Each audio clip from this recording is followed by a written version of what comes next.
of you who don't know me, my name is Idan. I am a counselor in מחוז דרום. I am an English teacher in דרכה קריית מלאכי. I've been a teacher for the past 23 years. I used to teach in מצפה רמון, and for the past 14 years in קריית מלאכי. I've been a counselor for 7 years now, all over the South. And I gave all kinds of courses, building blocks mainly. And this time we are going to deal with the SEL. So a few things. First, I'm going to say hi to all the familiar faces on Zoom. Some of them I haven't seen for a long time. So hi everyone. Some of you have been to my courses. Some of you I've been a counselor at your schools.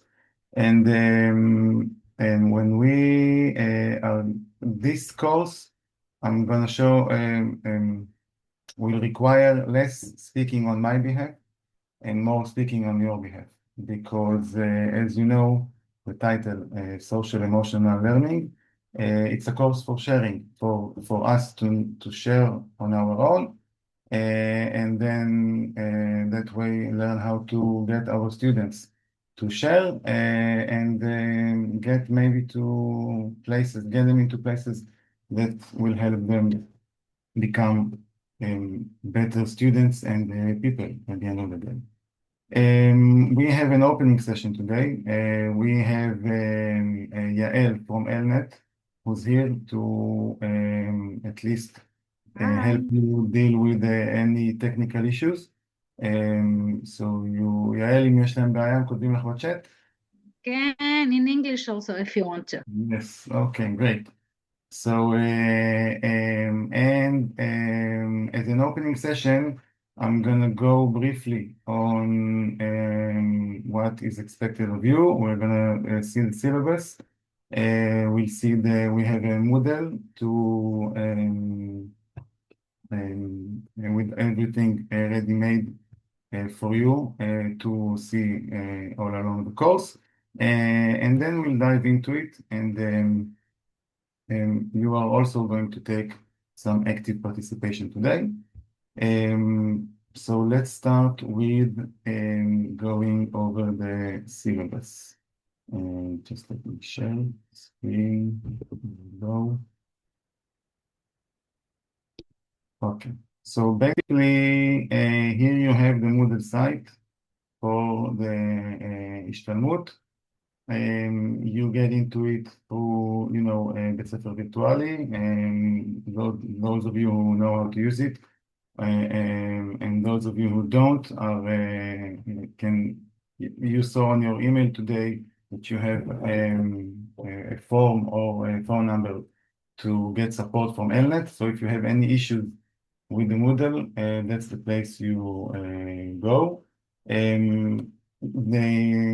We have 6 synchronous sessions on Zoom and 4 asynchronous sessions that will be here in the Moodle. So the only way to get into them is through here, and you get all the credit also on the Moodle. The attendance form for every Zoom meeting is also will also open up the Moodle site. So you need to just be aware of all that. Let's see the syllabus. You can hear on the notice board, you have the syllabus.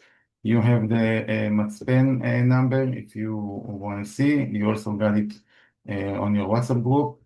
And everything is here to be used by you as needed.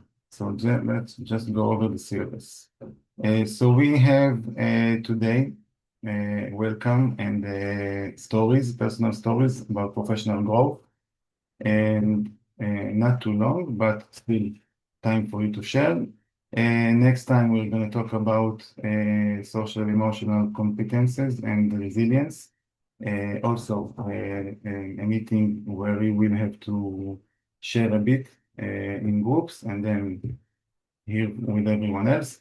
Then you have three, on the Moodle site, it's divided into three, but it counts as 2 sessions because it's 9 hours. So you have Kaveret units. For those of you who don't know the Kaveret, that's also a good opportunity to be familiarized with it. A great tool for teachers and also for students for learning and assessment. So you will see everything over there, and also the completion form, you put it on the Moodle site. Then next time we meet, I'm meaning the next time for a Synchrony session will be March. We're gonna meet and talk about lesson planning, using how to use social emotional learning to teach within the classroom. Then another asynchronous assignment. Then we have 2 meetings about discussions about conflictual and sensitive topics within the classroom, and meaningful and sensitive feedback. Then another Kaveret unit about AI, because we all know that's something that comes into play. And the last meeting will be summing up and a few of your presentations, and you will get all the instructions for the final assignment, which you will have, it's 2 weeks to hand in. So that's the syllabus, and with everything. Okay. And so let's begin our first session. I want to show you a short clip, and I want you to tell me what you think SEL is all about after watching the clip. Let's see. Let me make sure I'm sharing sound again.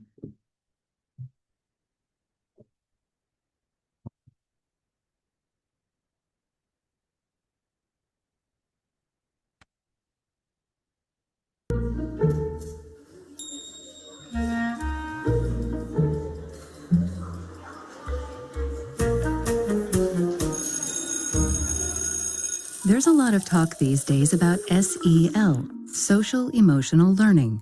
But what exactly is it? Social emotional learning is the process of learning social and emotional skills, and it's just as important as learning reading or math. This learning process is most effective when it begins early and continues through high school. Social emotional skills are essential for success in school, work, and life. With SEL, students learn to manage their own emotions and behaviors, have empathy and show care and concern for others, solve problems effectively, make responsible decisions, and maintain healthy relationships.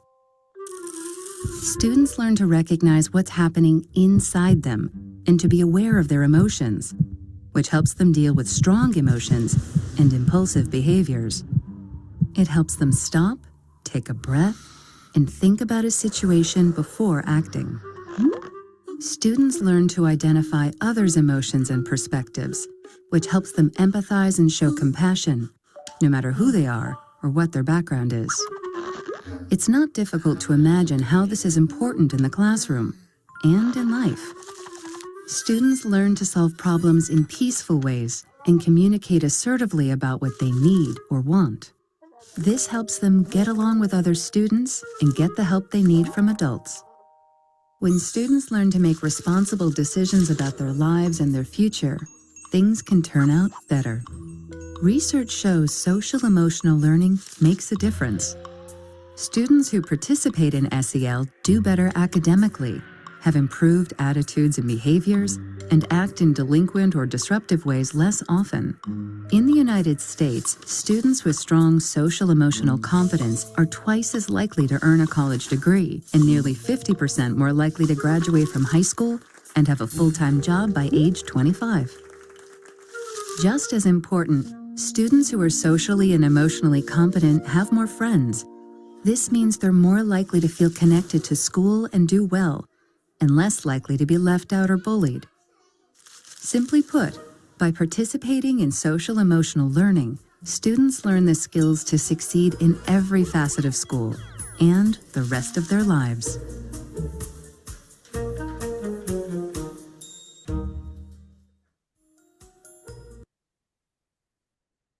So, who can tell me what they take from this short clip about SEL? What does SEL mean to you? How to manage emotions. How to manage your emotions? Great. To What teach else? to teach students with love. Ibrahim, you want to say something? To teach students with love. Okay, you need to show your emotions when you teach. Yeah. Okay. Yes, what else? To recognize other people's emotions. To recognize their emotions. Great. How to interact with other people also.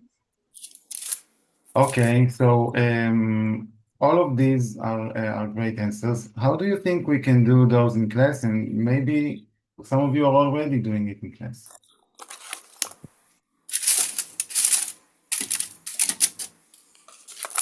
How do you let your, like Ibrahim said, how do you make sure that your students are aware of your emotions, but in a good way? Not that when you're, because showing them that we are angry is easy, but how do we show them that we care? Not just by,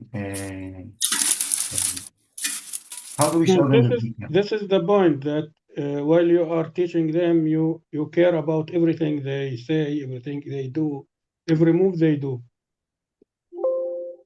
And So what? you behave or you deal with them. Let's say with responsibility. You develop you develop the communication between you and them, to develop their communication, to develop their social awareness. You teach them how to be self-managed, to teach them how to manage their emotions. It's not just you manage your emotions with them, it's also to teach them how to manage their emotions. Great. And when they interact with other students or with family members, with other students, with other teachers, with their parents, with people outside. Okay. You show them, maybe you show them empathy, and you ask them about themselves to share their feelings. You explain about relationships with other people, with other kids in the class. Show that you care. Yeah, great. So that's basically what we're going to do in this. Maybe, may I interject? What, Raquel? May I interject? Oh, sure.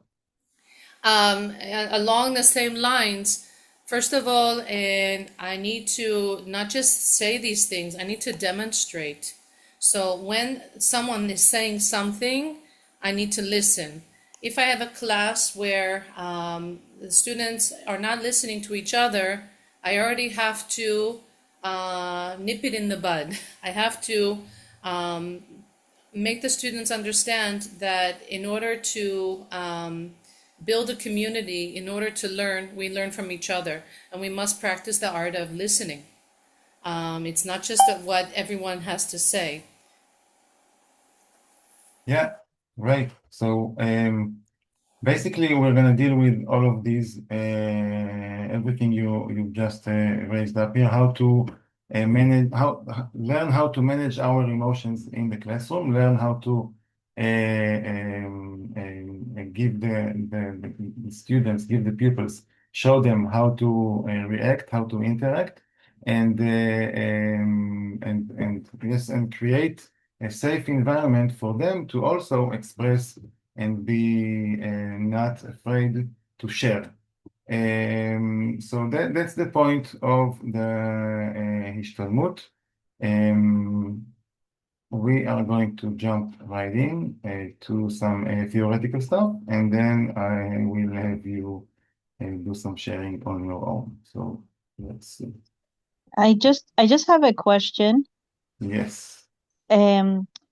I don't know, many of us, maybe not many of us, this is like we teach English as a second language, and sometimes we Foreign need language. Right, English as a foreign language. So sometimes when we're having these discussions where we might not be able to get authentic responses if we're also, worrying if we expect like them to, let's say, have this in English as opposed to their L1. So what I don't know if we're going to be addressing that, but I would like to address that. At what point do we have to like put it aside so that we can discuss in their L1? So sure. So throughout the השתלמות, we're going basically that's why we've decided to open a course for SEL in junior high and high school, as opposed to the one that Nicole is giving for elementary school. So everything we do here, I'm hoping that you will be able to take away to your classes and adapt to language level appropriate in your classes. And obviously not everything will happen inside the classroom in English. And we take into consideration that we need to show them and to be able to manifest the whole social emotional learning as a thinking and feeling within themselves, and then how they express it, so we can teach. And we're going to show, we're going to see a few level appropriate texts and how to use the texts differently than what maybe some of you are already doing it, but from a different perspective, taking it to more social emotional learning, and each one in their own classes, whether it's a junior high, weak learners, הקבצות א', 3 points or 5 points. Okay, but we have a long way to go. In the meantime, at the beginning of the two first sessions are for us to be familiar with our own, let's say, emotional strength, so we can try it on ourselves and then see how we can relate and convey it to our students. Okay, so let's begin. So, by the way, everything will be available for you here on the Moodle, okay, the presentations after each session.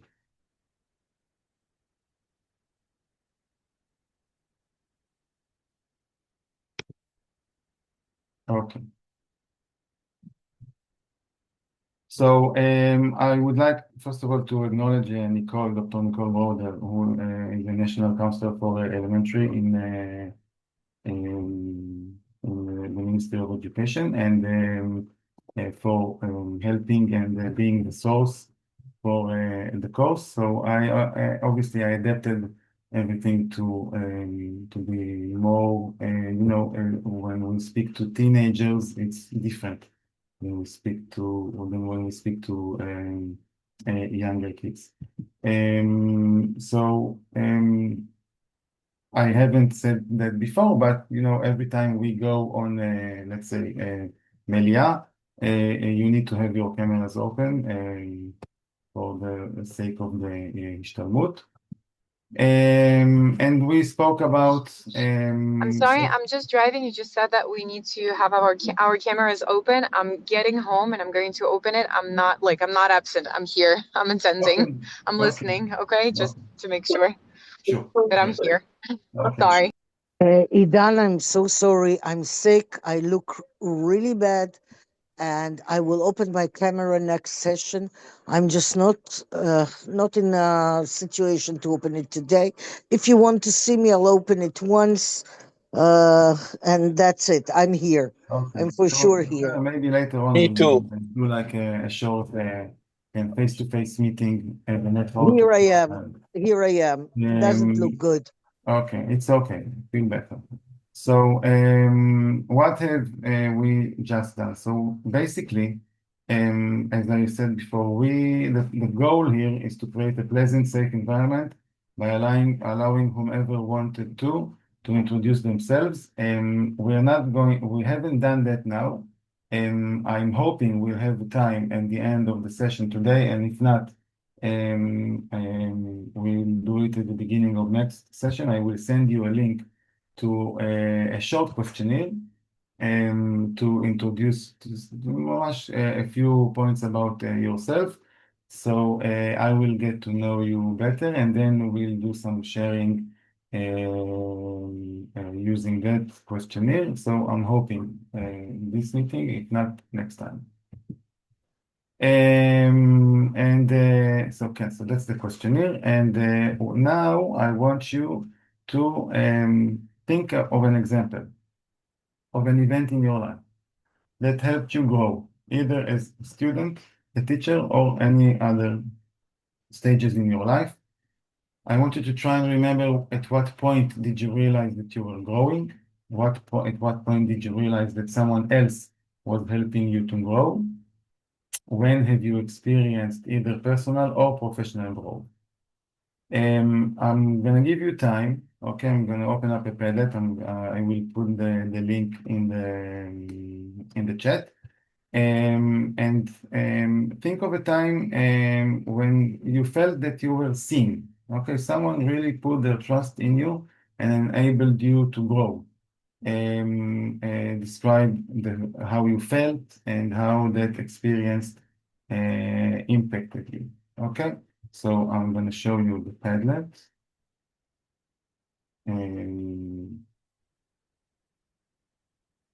And I will put the link in the chat just in a second. So you have everything here. Basically, when you press on the add comment, so you see you have the questions already built in, and you need to just answer them.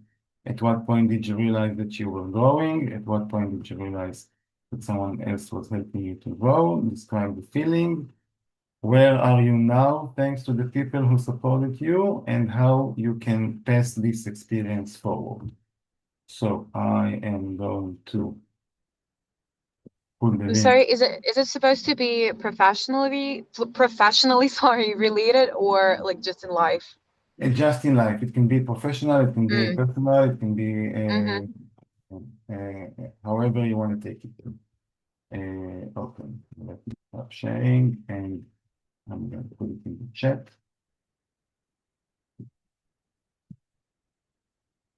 Okay, and let's say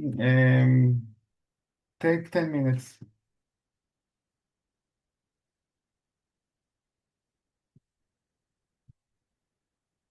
Okay, I can post it on the WhatsApp group, sure.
Do you need some more time? Okay, sure. Yeah, everyone agrees. Do you need some more time? I've just erased everything I've Yes, written. some more time, please. Some more time. Okay, so let's give it 5 more minutes, like 6, 7, 10.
See, many of you have posted already. So before we go into sharing amongst yourselves, you can, those of you who are not finished, you can keep on working. I'll just share the Padlet in the meantime, and I'll do some sharing of my own. Like we always say, you know, we need to model first, and then have them have our students do as we require them. And then I'm hoping that by then most of you will be finished, and then you will do some commenting. Those of you who will be willing to share, I'm hoping that we will hear some of you today as well. So get ready for that too. So let me share the Padlet. See, here we go. So, so you were asked to talk about an experience that an event in your life that helped you grow, either as a student or as a teacher. So I'm gonna share something that helped me grow, and it's connected to my being a student. Becoming an English teacher, and then being an English teacher, ממש, let's say, בשטח. I did my BA in English literature in Tel Aviv University, and then I went on to do my תעודת הוראה also in Tel Aviv University. But one of the courses for the BA was we did a lot of literature, obviously, but we also did introduction to composition, and it was like 3 courses in a row: composition 1, 2, and 3. And I had the same teacher. She wasn't a lecturer per se. She wasn't a researcher in the field of literature. She was a real, you know, teacher, like all of us are here today, and she taught us how basically to teach our pupils the importance of and how to think. And we used to get in classes. It was 8:15 in the morning. So, you know, everyone is really tired, and the last thing that everyone wants to do is start writing in response to some kind of a prompt. And there was always a prompt, either something on the board like a saying, or a short paragraph to read, or even a long text to read. There was always a prompt, and then you had to start expressing what you feel or think on paper. And obviously handwriting, you know, a long time ago. And she used to tell us that no matter what, we need to, when the moment we take the pen or pencil in our hand, we need to just keep on writing. And even if we don't have anything meaningful to say, just keep on writing. The one thing she kept repeating was, you must think something. And you know, it was first semester of a 3-year degree, and it only resonated with me when I became an English teacher. And you know, I came into the classroom, and sometimes I would ask the kids a question, and the most common answer we get is, I don't know, I don't know, I don't know. And when we ask them about their feelings or about what they think, I used to quote her, you must think something.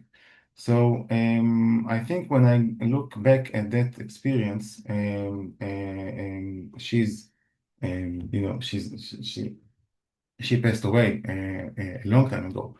But I always used to think of how that experience helped me think harder, acknowledge the fact that I do think something, I do feel something, even maybe I sometimes don't want to face what I think or feel, or I don't know what to do with it exactly, but there is something hidden in there.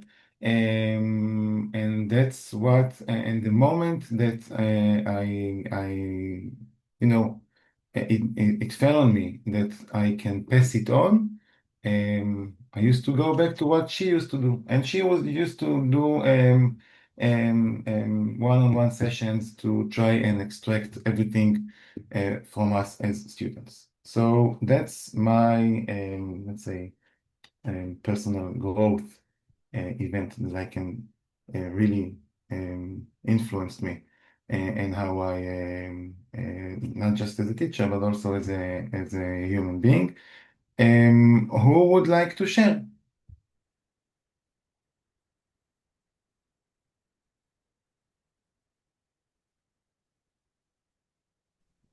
I can share, Idan, Yes, if you like.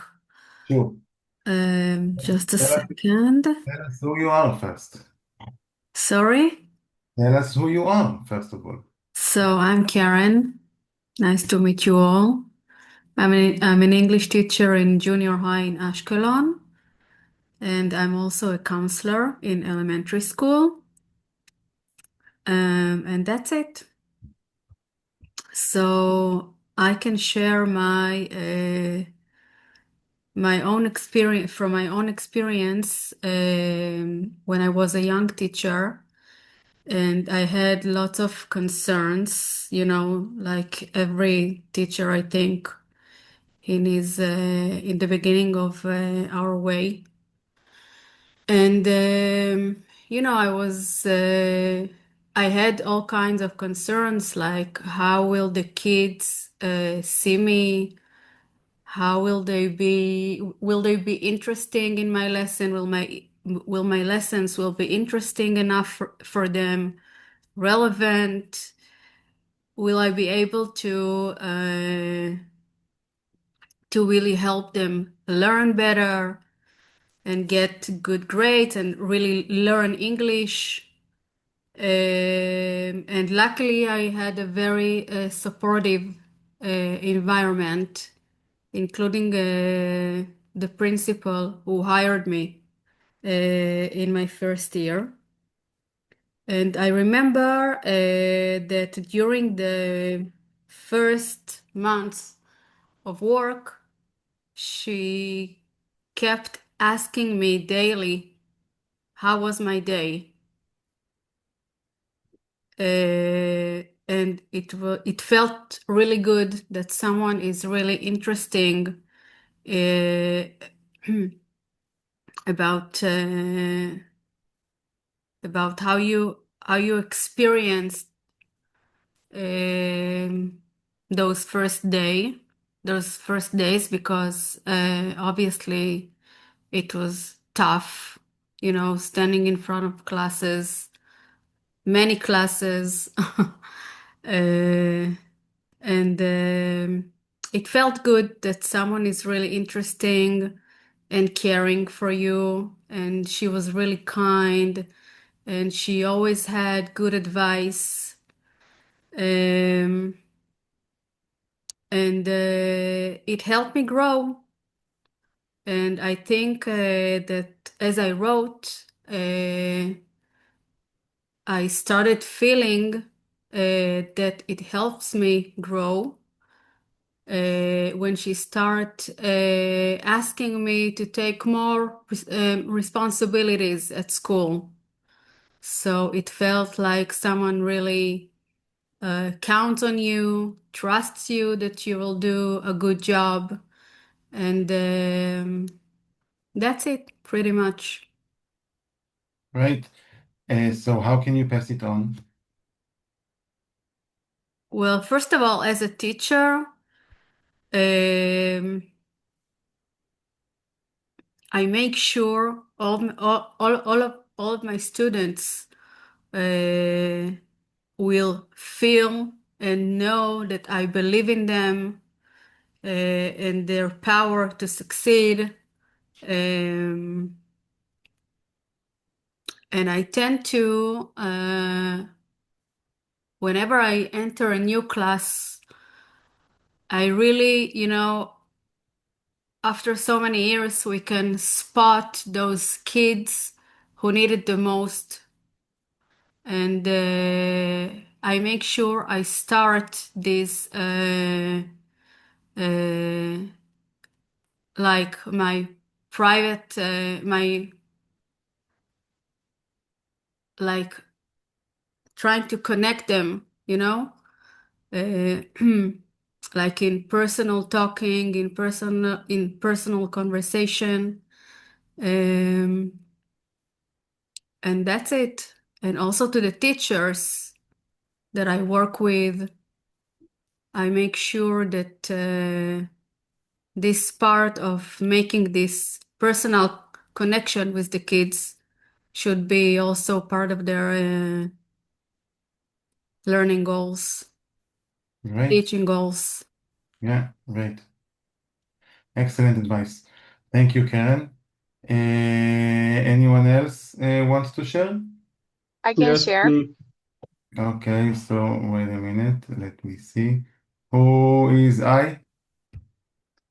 Who's I, and there was someone else. No, Ken. Who's I? Okay. You need to. Galia Vaina. Oh, Hi, that- hello, good right. evening. Yes. Yeah, Okay. sorry, I'm still in the car, but I do want to share. Hello, Okay. everybody. Good evening. So yeah, I cannot really see what I wrote, but I'm gonna share anyway. I'll try to be a little bit more concise than anyway, I'm sorry. I felt like I was growing actually. Well, first of all, it was my dream to become a teacher. I sort of always knew that I would become a teacher. I knew that I would teach at university, or I would teach in a college, or I would teach at a high school, but my father never supported me in that. My father is a doctor, and my mom used to be an entrepreneur. She used to be a businesswoman. So my first degree and my second degree, I did only just to satisfy my parents, because they told me that I could always teach English because I knew English, which wasn't exactly true, because I still had to study for it, of course, and pursue my teaching certificates and do all of the ashlamot. Yes, I sort of wanted to prove my father that this is actually a career and that I'm going to be satisfied with it. And when I came to Israel, I was 21 years old. It was tough. And for a couple of years, I actually thought that maybe my father could have been right. And it was very much challenging, because I come from the background Russian speaking background from post-Soviet country. And I went to high school. I graduated from high school in the United States. So like neither of these places are nothing like, they're nothing like Israel. This mentality is very complicated, and to come and live here, and like you sort of have this big dream of becoming whatever, and then it all shatters when you face different behaviors, different cultures, and different levels of professionalism of your colleagues as well, in terms of their behaviors with the students too. Okay. And it's just tough. You're not only learning the new culture, you're like facing all of the challenges as the new teacher. And it's like, it's double as hard, I think. But I had my first coordinator, and she was brilliant. She was very strict. She had many requirements, but she did not only require things, she actually sat down with me during her free hours, or she would also invite me to come over her house and sit with me and like practically teach me how to teach, how to deal with specific behaviors, how to build a lesson effectively. And she was the one, and then like she taught me everything. I worked with her for 3 years, and now I'm teaching. By the way, I haven't said that I live in Beersheba. I teach in the Air Force Technological College, and I feel like she prepared me for it, because I really wanted to teach there. So this is like, I'm getting where am I at now, and it was sort of my dream to teach in in the school like this. And I do feel like I owe her a lot for doing everything she did for me and helping me, like actively supporting me, not just talking to me and giving me this emotional support, which was also very much important, but also teaching me practically and actively how to be that kind of teacher. And the way I think I can help other teachers and pass that on is mentoring other teachers, which I sort of do. I have an Instagram page where I share my school life and, how to be a teacher and how to be a young mom and, sort of, live here in Israel. And I've got some followers that talk to me in direct messages, and I feel like it's helpful. And people are asking me for my advice or for my opinions, and I feel like it's important because I'm not sure if we feel comfortable enough to ask for help at our workplace. Always, some of us do if we're lucky enough, but many of us don't, and especially new teachers. And yeah. Yeah, so I think that one of the main things, first of all, thanks for sharing and being open-hearted. And I think that one of the main things I'm taking from your experience as a new teacher and now is and with your coordinator is being active.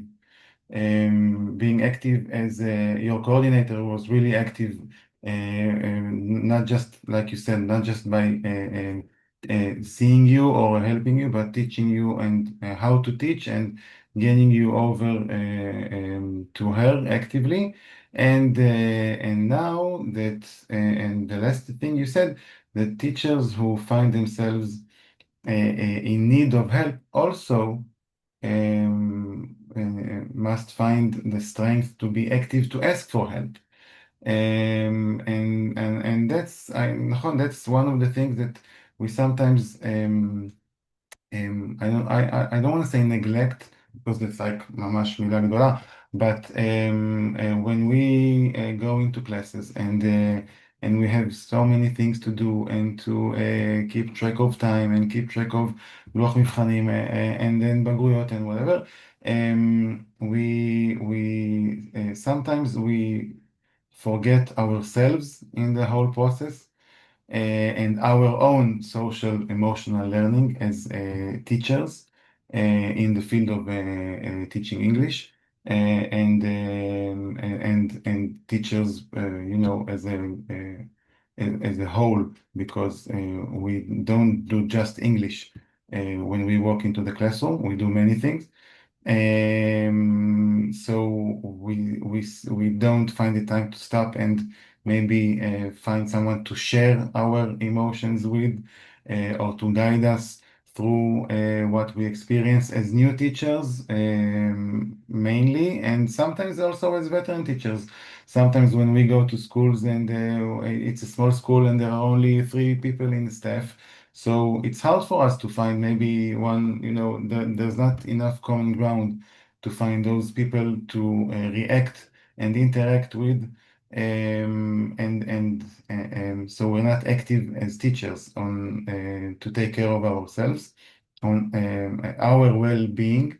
And then obviously with the pupils, how do we make them be active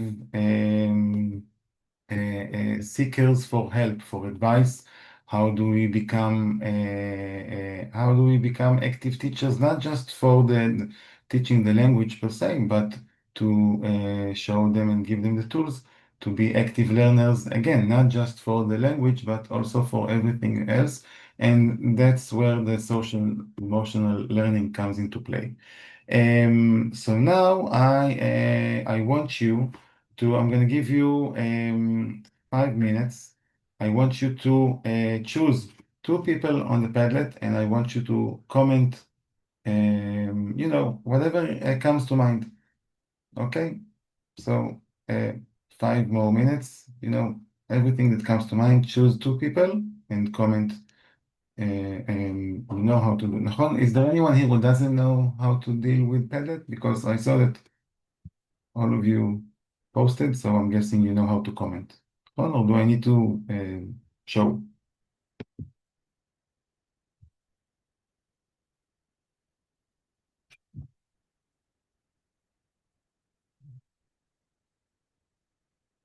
וידאו here, נכון? אוסף תגובה. So choose two people that you know, you feel related to their experience, maybe something totally different, something you take away. You want to ask a question, maybe. 5 minutes.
So, who would like to share their comment? And let's hear some, some new guys or ladies. Yes, I want to share. Yes, Ibrahim. I commented on two teachers. One is one of my staff teacher. I am her coordinator Where do you teach? in Amal school in East Jerusalem, Amal Technological School. Okay. I your commented colleague? on her because I know that she was one of the, let's say, rare teachers that she is only in her 5th year in teaching, but you feel that she has 20 years of experience. Okay. Okay, so she is very helpful for both students. She is with us now. She is very helpful with students and with other staff members. I also commented, let me just remember her name, I think Rivka Tubol. She talked about how when she was an English coordinator and how other people cooperated and helped her. And then she moved to be a Bagrut coordinator. And this is the same experience I had. I was once English coordinator, then I moved to the job as a Bagrut coordinator. And I only succeeded because the people around me who supported me all the way. Great. Rivka, what do you mean you're not the English coordinator anymore? No, I am. I do. You I took do both. another position at school because you Another were really position. bored. Well, yeah. I thought to Okay. myself, what else can I do? So you have How should I fill my time? Sorry. So you have both positions. Yes, yes. I hold both positions. Yes. So Okay. you stay at school all the time. Most of the time. I think maybe they should change the name to Mekif Rivka. Maybe. So Rivka, did you comment on anyone? Yes, I just didn't pay attention. I'm sorry to say to the name. Maybe I can just go back to the Padlet board and tell you who I commented to. Just a second.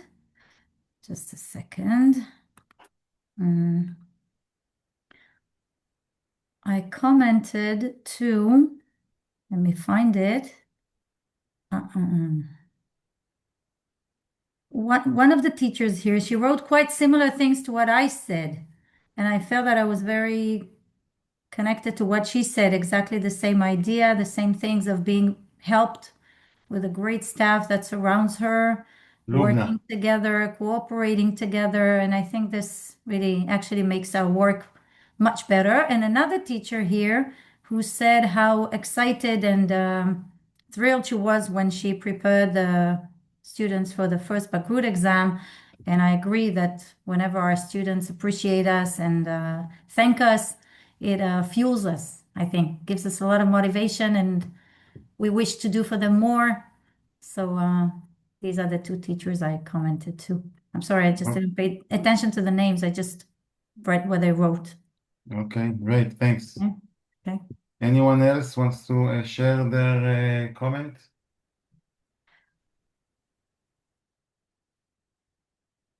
And what you take away from other people's experiences? Someone mentioned that she's overwhelmed. So I just commented that I'm not overwhelmed, but I still notice that I'm growing and I'm getting better at delivering the classes and feeling more confident and the way I conduct the classes. So it's not an overwhelming feeling, but I still notice it. I still realize that I'm growing every time, every year. Okay, thanks, Ori. Great. So I'm hoping that that's the beginning of our learning process towards social emotional learning. A few stepping stones. I will just go back to our presentation. see if we can get to, I don't know if we'll do everything I planned for today, but let's see. So, okay.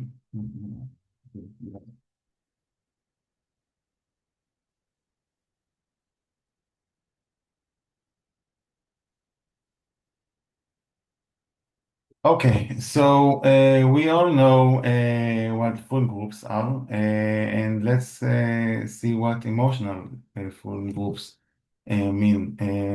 It means that there are also mental full groups that produce emotional resources, perceptions, and life goals, all of which are essential to our motivation and growth.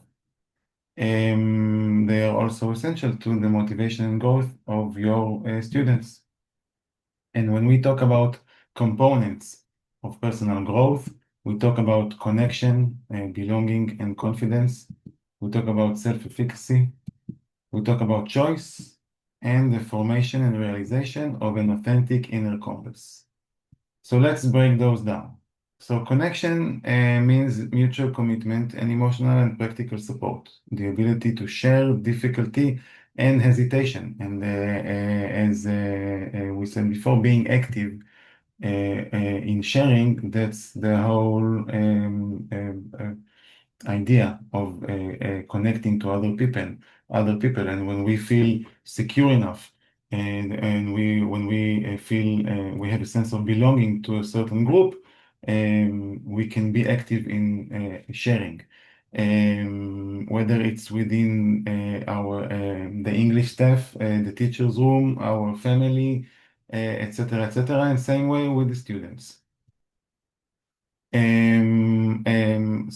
Security also means physical protection, obviously, which is again one of the things we try to get to when we go to schools. Have them and us, obviously, have a feeling of security and belonging, as we said. Now, self-efficacy relates to the people's desire to feel that they are capable of doing difficult things, not just, basic stuff, but carrying out plans and achieving goals. And that's also something that we need to teach the kids, first to set goals and then give them tools on how to achieve them. And even though they seem hard for them, or before they even let go of setting the goals, we need to show them baby steps that they are able to do and manage dealing with challenges and threats, and then move on to even bigger goals, and creating something new. And choice, feeling of freedom from coercion and making your own choice, being able to share decision making with others, and the ability to choose between different options. And I think I say it all the time to the teachers where when I go to schools, and I used to say it also a lot when I gave building blocks השתלמויות with the weak learners, and not just. When we give them choice, we help them. First, we teach them how to make decisions, and then we help them decide not just what is best for them, but where they can even grow. And formation and realization of an authentic inner compass. So we must understand, in order to understand ourselves, we need to have an inner compass which contributes to forming our identity. And one has to be able to identify his or her inner compass, to know what feels right and to behave accordingly. And I think Raquel mentioned it before, and that's also when we see, when we encounter, let's say, an inappropriate behavior in class. So, Nachon, you said nip it in the bud. What feels right and behave accordingly. If we show them that it's not okay and we act accordingly, So we're hoping that the next time, even if we are around or if we're not around, they will have the ability to realize that it's not okay and to use their inner compasses to do so. So, which words do you associate with inner compass? I will put the link to a Mentimeter. Let me just stop sharing. I will also put it in the group if necessary. Just a second. Go.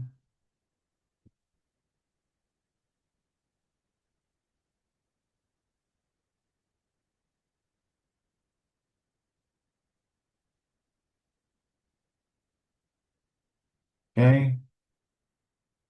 So it's in the chat.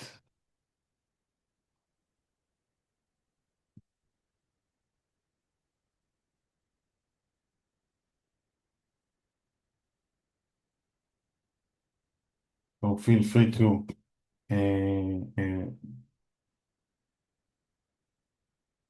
write your opinion, and I will also put it in the group.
Okay, so let's see the results.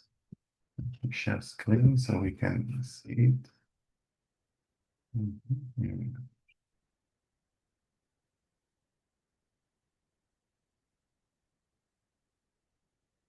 So let's see what you wrote.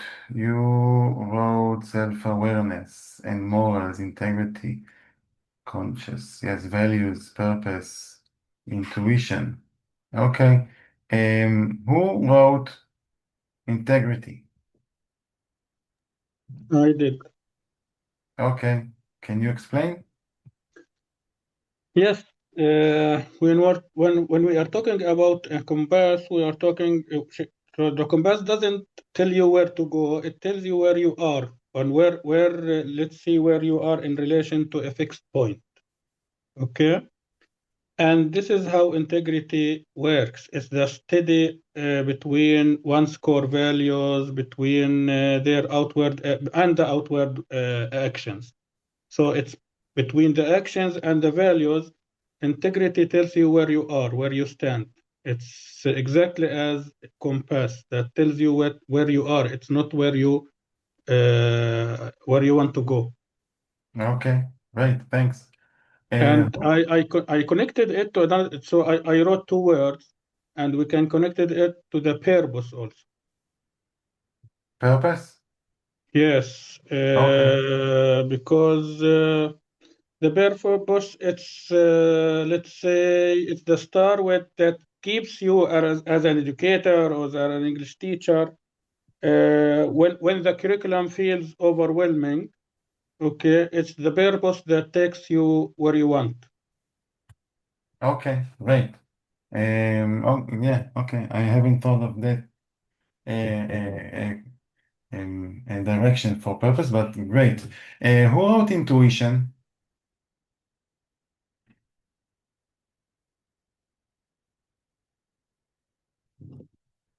I did, Idan. I did. Okay. So can you explain? I did write other words, but that was really the first word that popped into my mind. It's like that voice that speaks to me. Maybe it's because it's an inner compass, it could actually go against what others are doing, what the norm is. This is what you're supposed to do. And it's something that when I'm calmest, I can entrust the most. And it guides me. And so it's something that this just gives me this practical sense of what is right to do for me. Okay. So a question. Can we, not just for Raquel, for everyone else, is intuition something we can teach? Feel that we can because it came up just as for a discussion today. I went to an ETA conference, and the word intuition came about, and there was a discussion about whether there is בכלל such a thing as as intuition. Can you teach? And I'm talking about teachers in the classroom. How do we explain? How do we, because I can relate to everything Raquel said, but do you think we can maybe, or would you use a different word for intuition? Because maybe I'm raising a point. When we say intuition, it's really, something that you can't. It becomes so subjective that you can't use it like or pass it on or teach it as a skill. If we talk about for pupils in the classroom. So, how would we explain the whole concept of intuition and how to work with it? It's an instinct. It's like an inner feeling, like in your guts. It depends on what's going on in the class. It's like a reaction. So I'm not sure if it's a reaction actually, because It's like- reaction is something impulsive. okay. Yeah, but Not what I mean necessarily, is but- like you have like an instinct, like a feeling that you would like to react in a certain way in the class. This is what I mean by intuition. So I think it's just like you said, a feeling, like an inner voice. You sort of know, like most of us, I want to believe that are psychologically stable in order to determine, that what, like, to understand what is right and what is wrong. And our students too, like sometimes those students that have behavioral issues or have ADHD, they still know what things are supposed to look like. When you talk to them after, you say, okay, and they can make up so many excuses and explain and their bad behaviors, but then when you look them in the eye and ask them, but do you really think that, what do you think is the correct behavior, like what do you think that you should have done? They know it when they take a second, when we take that deep breath, and we know it inside of us. We always know it. We So- can It's just like the outer world sometimes suppresses those thoughts, and we need to teach those kids by writing, for example, what you told us in the beginning, to sort of look inside of us. I agree. I think the whole thing, look, teaching intuition, it's not about teaching to intuition itself. It's about inviting it. It's about serving every student individually. And when you can get to that point where you say, these are your strengths, and these are the things that you do need to work on, and mentoring them. I think that's one of the biggest things that is lacking, but that's the main reason why we teach, okay? Today, with everything at their access, they don't need someone to go over a list of words. They need someone to mentor them. And so we can mentor them, and we can invite, and we can show, and we can help pave the way for trusting their intuition. And I think one of the ways is definitely through their writing. When they have opinion writing, or if we're even having a discussion first, it's not just, that's the way I feel. Support your opinion. To really have a healthy argument, I'm waiting for it still, without everybody just trying to shut others down and yell at them. Or these kinds of behaviors like you were talking about, Galia, where they shouted, or they were cheeky, or whatever it was. It's developing that kind of self-awareness. We do it also in literature. Look at Count That Day Lost. Look at the whole message of the poem. The Marianne Evans, her mission in life was, we have a social obligation to help others. And so when we think about that, when we think about karma, when we think about all those things, especially for students that are really cheeky and out of place, can just say, take a breath, listen to my tone. Can you match my tone? And let's have a discussion. And maybe it's not the right time. And that's one of the ways, building from the outside to trust what's going on in the inside. So I want to ask a question. If we take intuition as and again, I'm raising a point for discussion. We don't have a time for discussion, but for food for thought. If we look at the word intuition and we look at it as something that our initial response, reaction to something that is going on, and okay, we have enough experience and know-how to have the right intuition for within certain situations. Again, I'm connecting it to moral compass, okay, in the context that it's being used here. So as you both of you said, and Oli too, sometimes their first their intuition, the kids' intuition, is not something that we encourage in those cheeky situations, misbehaving and stuff towards each other, towards us, towards whomever. So I'm thinking if we can, and we'll open it up for a short discussion next time. Which word or words, or how do we even deal with having them stop for a second, נכון? Or for more than a second, to think about their intuition, if it's serves their moral compass for a specific situation. And then, okay, if it does, so you act upon it. And if it doesn't, so you need to rethink your reaction. So I don't know. I'm looking maybe for a different word, a different term with myself. כלומר, each of us can take it to their own זה. And I'm thinking again out loud, if it's something that we can teach how to use, how to own, even think about the meaning of what it means morally and בכלל, כלומר, and two ways as teachers, okay, and when we see other teachers, and when we hear stories from other teachers in our school, and for towards the kids, how can we bring the whole intuition thing into play when we talk about moral compass?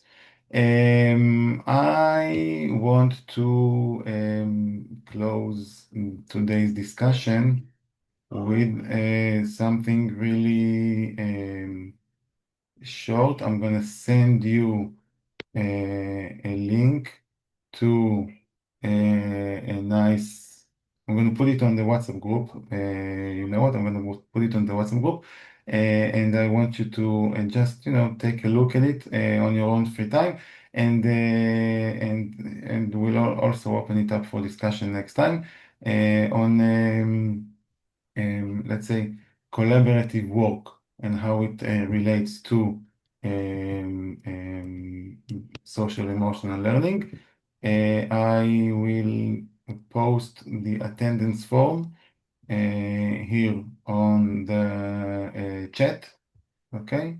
And those of you who are unable to see it in the chat, you need to go to the Moodle site. I can't put that on the WhatsApp group. Okay, so let's see. Just a second. Here we are.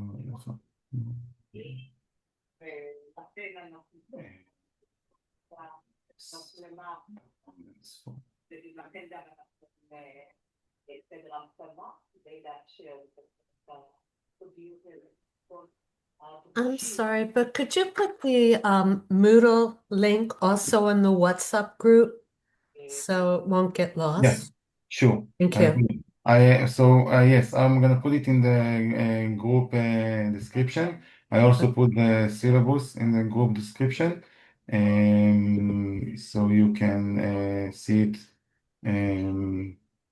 Thank you. without any issues. So Mhm. let me see. That's the this one. That's the wrong one. Is there any assignment today or? No, there are no assignments when we meet on Zoom. There's only the attendance form. Okay, it's not an assignment. You just need to, everything is recorded. So anyway, the Elnet guys, as I said before, they are in charge of the whole השתלמות. Okay, it's not any certain פסגה, so everything goes over there. Just let me make sure it's the correct. The only assignments you get are for the asynchronous meetings and the final assignment. So you don't really have to do anything else besides just show up. Okay, attendance form.